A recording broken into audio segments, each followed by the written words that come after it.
अब वो क्या बोलते हैं स्कूल वाले कि नहीं भरो तो भरो फीस। अब वो नामचीन स्कूल है, तुम इस्लामिक हिदाया चला रहे स्कूल में, एक ऐसा बोलते हैं हमारी इस्लामिक स्कूल है, ऐसा है वैसा है, और तुम पेरेंट्स को परेशान कर रहे। अरे तुम 10वीं वालों की फ़ीस लो, 9वीं वालों की फ़ीस लो। हम लोग समझ सकते हैं कि वो बच्चे ऑनलाइन पढ़ेंगे क्योंकि वो बड़े बच्चे पढ़ सकते हैं। वो बच्चा कभी स्कूल गया नहीं, तुम उसको मोबाइल दे के बिठाने बोल रहे घर आओ। स्कूल के नाम पे तुम लोग धंधा शुरू करके रख दिए, पेरेंट्स लोग को परेशान कर रहे। हम नहीं भर सकते, अरे कितने गरीब लोग हैं, उन लोग बिल्कुल भी फीस नहीं भर सकते। पढ़ाई भी छोड़ दिया काफी पेरेंट्स, कितनों ने तो पढ़ाना भी छोड़ दिए, सब छोड़ दिए, और इन लोग फीस मांगते रहेंगे तो ऐसे पेरेंट्स लोग क्या करेंगे बताओ। मुंबई टीवी, हर खबर सच के साथ। अस्सलाम वालेकुम, नमस्कार। मैं अफजल शेख मुंबई टीवी के साथ में। जिस तरीके से मैं आपको बताते रहता हूँ जो स्कूल द्वारा है, किस तरीके से पेरेंट्स का खून चूसा जाता है और एजुकेशन के नाम पर बिजनेस बन चुका है स्कूल का। और जैसे जैसे एक नामचीन स्कूल आगे आ रही है स्कूल के फ़ीस को लेकर के, कहीं ना कहीं पेरेंट्स में भी एक गुस्सा, एक आक्रोश नज़र आ रहा है कि इस कदर फ़ीस बढ़ाया जा रहा है। लॉकडाउन का भी पीरियड था, इसमें आमदनी भी ख़त्म हो गई थी, और इस आमदनी ख़त्म होने के बावजूद भी जो है स्कूल वाले 20,000 25,000 चार्ज करते हैं स्कूल की फ़ीस। और वैसे ही एक मामला वापस हमें सामने देखने को मिला है अल नादियुल फलाह, जो कि नामचीन स्कूल है। मुझे नहीं लगता कि उस स्कूल को कहीं ना कहीं फ़ीस के ज़रिए ही चलाने की कोशिश करते होगी, क्योंकि वो स्कूल ट्रस्ट के हिसाब से चलती है और वहाँ पर मैनेजमेंट भी अच्छा है। और साल 2 साल अगर फ़ीस नहीं भी लेगी तो वो ऐसा भी नहीं कि उनका कारोबार बंद हो जाएगा। तो बात करेंगे, एक पेरेंट्स हमारे साथ मौजूद है, आफिया अंसारी नाम है इनका। क्या मसला हुआ था और आप अल नादियुल फलाह में फ़ीस को लेकर के क्या ऐसा गुस्सा जाहिर किया जो उन्होंने आपके बच्चे के साथ इस तरीके से बिहेव करना शुरू कर दिया? देखो, हम लोग मार्च में अली का एडमिशन कराने स्कूल गए। 18 तारीख थी मार्च की।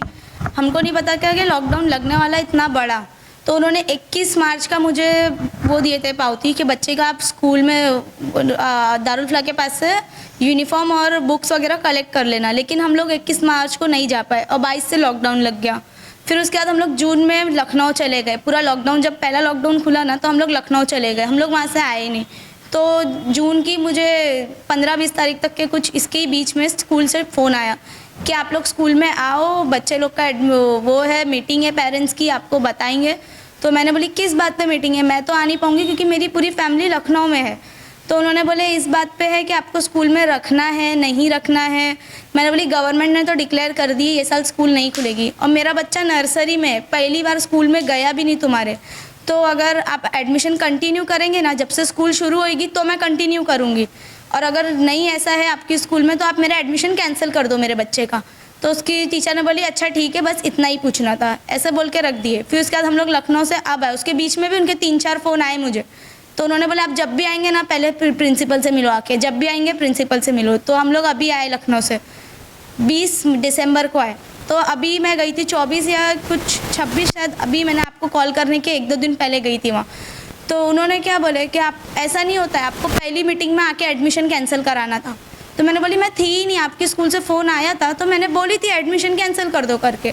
तो मैंने बोली अब जो मैंने आपके स्कूल में 13,500 भरी थी एडमिशन के टाइम पे, आप वो मुझे वापस दे दो, मेरे बच्चे का बर्थ सर्टिफिकेट है वो वापस दे दो।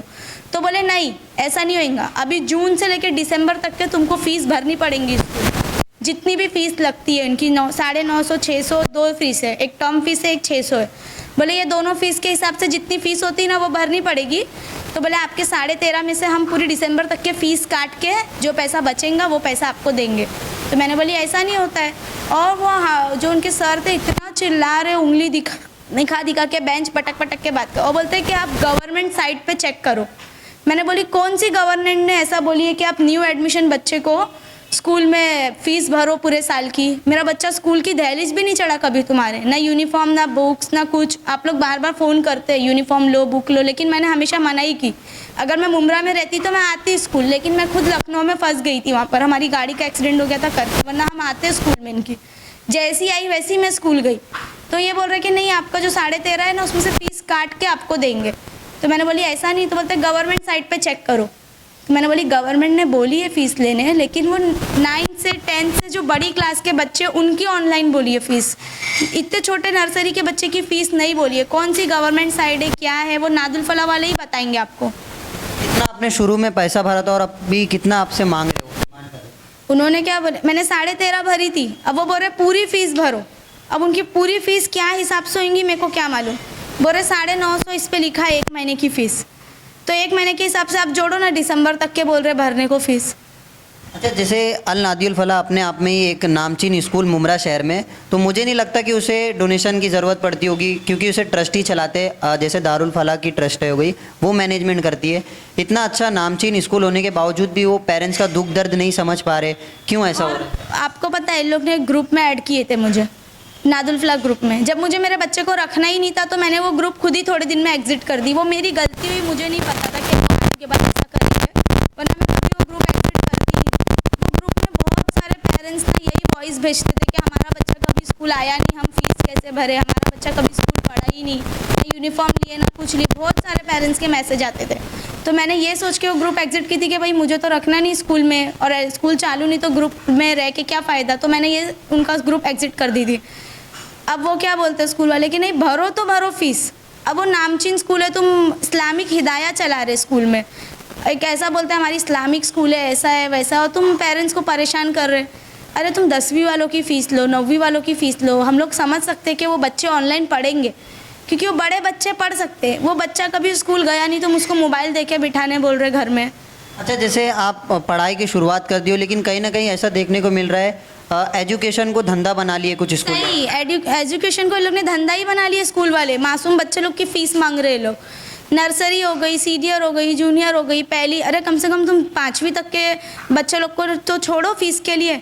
नहीं छोड़ सकते तो 3री 4वीं तक के छोड़ो। ये बच्चे क्या पढ़ेंगे ऑनलाइन? ऑनलाइन तो क्या लोग मोबाइल लेके सिर्फ खेलते रहते। हमारे बच्चे और भी बच्चे स्कूल में है, लेकिन ये नादुल फलाह के जैसे नहीं है, अल हिदाया में भी पढ़ रहे हैं हमारे बच्चे, लेकिन इनकी तरह स्कूल से एक फ़ोन नहीं आता कि पैसे भरो ये करो। लोग पढ़ा रहे लेकिन कभी ये नहीं बोले कि फ़ीस भरो ये करो।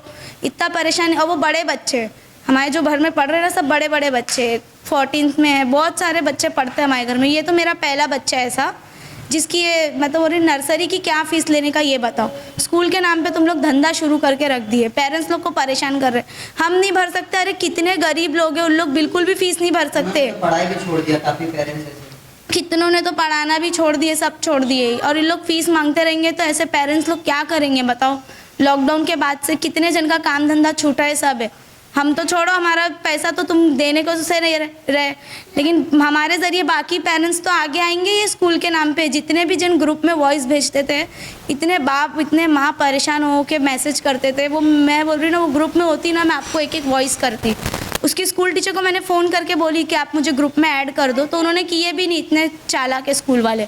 अच्छा, जैसे हमारे माध्यम से आप शिक्षा मंत्री हो गए या गवर्नमेंट तक क्या मैसेज पहुंचाना चाहेंगे ऐसे जो स्कूल दुर्व्यवहार मतलब मिसबिहेव कर रहे पेरेंट्स के साथ और फीस के नाम पर धंधा बना रहे? गवर्नमेंट से मैं यही बोलूँगी कि आप लोग कम से कम ये स्कूल वाले को आके बोलो, इनके ऊपर कोई एक्शन लो कि इतने छोटे छोटे बच्चे लोग की क्या फ़ीस लेने की। जहाँ से गवर्नमेंट ने बोली है, जिस क्लास से बोली है आप इस क्लास से ऑनलाइन पढ़ाओ, उतने ही बच्चों की फ़ीस लो। आप ज़बरदस्ती नर्सरी से लेके 8वीं तक के ऑनलाइन क्लासेस मत चलाओ। या आपको गवर्नमेंट है, आप कम से कम इतनी बड़ी बड़ी स्कूल है, इन लोग के ऊपर कोई एक्शन तो लो। कोई पेरेंट्स आगे नहीं आ पा रहा है क्योंकि उन लोग शायद डरते होंगे, इसीलिए नहीं आ पा रहे होंगे। इनकी स्कूल का नाम है ये, लेकिन भाई हमको किसी का डर नहीं है। स्कूल वाले हम लोग से बदतमीज़ी करेंगे, बेफालतू के हराम के पैसे मांगेंगे तो हम लोग नहीं दे सकते भाई। लॉकडाउन के बाद सबके हालात ख़राब है, और तुम इतने छोटे बच्चे की फ़ीस मांगेंगे तो मैं तो नहीं दूँगी। और जो मेरी यही रिक्वेस्ट है कि बाकी पेरेंट्स भी इस चैनल के थ्रू आप लोग आगे आओ, ये चैनल के थ्रू आगे आके बोलो। कोई आपको कुछ करेगा नहीं, कुछ होएगा नहीं। कम से कम हमारे ज़रिए बाकी पेरेंट्स का तो ये होएगा कि उन गरीब लोग का तो मदद हो जाएगी कि फ़ीस के नाम पे जो उनको टॉर्चर किया जा रहा है, हम परेशान होकर आपके पास आए। अब बाकी पेरेंट्स भी आप लोग आओ यहाँ पर। जिस तरीके से अपना दुख दर्द जाहिर करते हुए आफिया अंसारी ने अपनी सारी बातें रखी है। अब ये देखना है कि शिक्षा मंत्री वर्षा गायकवाड़ जो शिक्षा के नाम पर कहीं ना कहीं बहुत बड़ा सोच विचार रखती है कि शिक्षा लेवल कहीं ना कहीं आगे होना चाहिए और देश की डेवलपमेंट में एक सबसे बड़ा योगदान शिक्षा का होता है। और यही शिक्षा को अगर धंधा बना लेंगे स्कूल वाले तो अपने आप में ही पेरेंट्स का भी दुख दर्द कोई समझ नहीं सकता। इस लॉकडाउन के पीरियड में किसी के पास आमदनी का कोई ज़रिया नहीं था, मैं पहले भी बता चुका हूँ। और वैसे हालत में भी इस तरीके से फ़ीस के मामले को लेकर खून चूसा जा रहा है स्कूल द्वारा पेरेंट्स का। और देखना है कि किस तरीके से और नई नई स्कूलें सामने आती है फ़ीस के दबाव को लेकर के। और ऐसे ही आपको अगर आपके स्कूल द्वारा टॉर्चर किया जा रहा है फ़ीस को लेकर के तो आप आगे आइए, बोलिए, क्योंकि आपके एक बोलने से कहीं ना कहीं एक बहुत बड़ा जागरूक का मैसेज पहुंच सकता है समाज में। और ऐसी तमाम अपडेट से जुड़े रहने के लिए सब्सक्राइब करें मुंबई टीवी। मैं अफजल शेख फिर हाजिर होंगे एक नई न्यूज़ के साथ।